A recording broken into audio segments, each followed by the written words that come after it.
À propos de la petite phrase de Sarkozy qui a fait tant parler. À qui s'adresse-t-il quand il parle de racaille et pourquoi utilise-t-il ce vocabulaire? Vous en avez assez, hein? Vous avez assez de cette bande de racailles. On va vous en débarrasser. Donc voilà, c'était à ce moment-là où il s'adresse à une habitante là, qui était par sa fenêtre, qui avait encore le volet vraiment fermé, qui laissait une toute petite ouverture pour pouvoir voir ce qui se passait. Il y avait une vraie discussion? Ouais, il y avait vraiment une discussion et donc il a pris une dame qui habite au-dessus, avec qui il a discuté et c'est de là qu'il a sorti la phrase qu'il allait se débarrasser de la racaille. Celle qui était au-dessus de chez moi, c'est elle qui l'a sorti en premier, le mot racaille. Et je pense que c'est pour ça que M. Sarkozy l'a repris. Vous êtes sûr? Vous vous souvenez? Moi j'ai entendu ma locataire dire le mot racaille, ça c'est sûr. Et donc M. Sarkozy lui répond en réutilisant le mot? Ouais, voilà, tout à fait. Vous vous souvenez de sa question exacte à la dame? Non.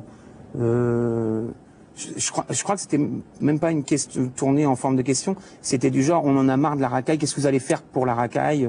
C'est une chose comme ça qu'elle a sorti.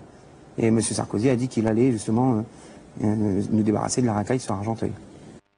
Alors, quand je parlais d'un reportage plein de surprises, c'est vrai que en voyant l'image de Sarkozy essuyant des projectiles à Argenteuil, on pouvait pas imaginer que après cette scène rugueuse, il avait discuté 1h30 finalement avec des habitants et des jeunes, ni non plus que le fameux mot racaille en fait avait été prononcé d'abord par une habitante d'Argenteuil. Alors, je sais pas ce que ça change, mais en tout cas, ça change des choses dans la perception qu'on peut avoir de l'événement.